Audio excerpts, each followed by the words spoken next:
आज हम जिस कानून को डिस्कस करेंगे वो बेसिकली शादियों के इंतज़ामात के हवाले से होता है कि जैसे वन डिश जो अप्लाई की गई है उसके पीछे क्या रीज़न्स थी, वो किस कानून के तहत की गई हैं, तो उस कानून को हम आज डिस्कस करेंगे।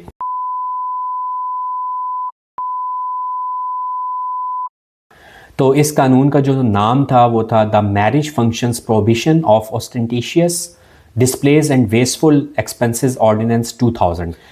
इस कानून के तहत कुछ पैरामीटर्स डिफ़ाइन कर दिए गए हैं कि क्या चीज़ें आप शादियों के ऊपर कर सकते हैं और क्या चीज़ें आप शादियों के ऊपर नहीं कर सकते। अच्छा, इसमें जो है वो मैरिज को भी डिफ़ाइन कर दिया गया है कि मैरिज से मुराद रुखसती, मेहंदी, शादी, उसकी उससे रिलेटेड जितने भी फंक्शंस हैं उन तमाम को इसी के अंदर शामिल किया जाता है मैरिज की डेफिनेशन के अंदर।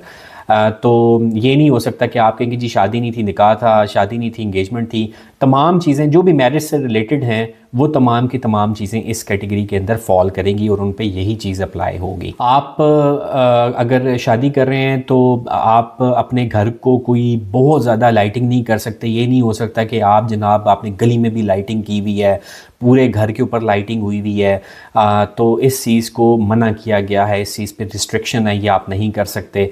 इसी तरह आप जो है वो क्रैकर्स नहीं चला सकते, आप कोई आतिशबाज़ी नहीं कर सकते। इस चीज़ की भी ममानियत है, वो भी इसी कानून के तहत ममानियत है पाकिस्तान में। ये जो लाइटिंग के हवाले से बात की गई है ना, इसमें जो नॉर्मल लाइटिंग है वो आपने करनी है, जो कि पता चले कि ये शादी वाला घर है।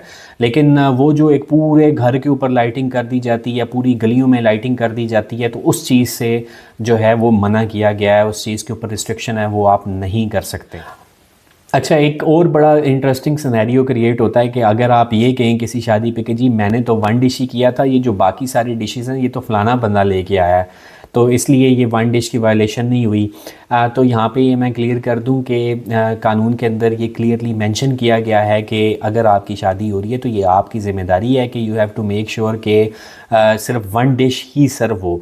वन डिश से मुराद एक सालन है, एक रोटी है, राइस है और स्वीट डिश है, और हॉट एंड कोल्ड के हवाले से जो भी चीज़ आप करते हैं, बोतल या चाय वगैरह, यानी कि सालन, रोटी, चावल, हॉट एंड कोल्ड जैसे कोल्ड ड्रिंक्स और चाय, और साथ एक स्वीट डिश, ये आपकी वन डिश कहलाती है। अच्छा, ये जो सेक्शन 4 के अंदर रिस्ट्रिक्शन बयान की गई है ये with in the house applicable नहीं होती उन फैमिली मेम्बर्स के ऊपर या हाउस गेस्ट के ऊपर।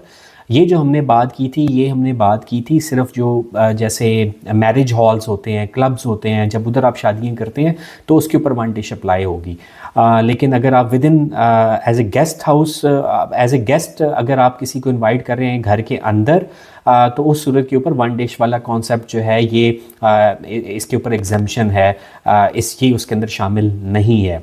फिर भी with the passage of time जब भी आप ये करें तो आप ज़रूर इसकी कोई लीगल ओपिनियन लाजमी ले लें, जो भी उस टाइम के ऊपर फिर कानून होगा वो आपको बताया जाएगा। इसी तरह जो होटल्स हैं, मार्केट्स हैं, उनको भी इंस्ट्रक्शंस हैं, उनके लिए भी ये लाजमी है लीगली कि वो किसी भी वन डिश के अलावा किसी भी मैरिज फंक्शन की जो है वो बुकिंग नहीं लेंगे। अगर जो भी बुकिंग होगी वो वन डिश के मुताबिक ही होगी और इसकी वायलेशन वो भी नहीं कर सकते। कि अगर आप करना चाहें भी तो भी आपको लिमिट ही किया गया है कि उस सूरत में जो मार्केट्स के ऑनर्स हैं वो आपकी ये चीज़ नहीं मानेंगे।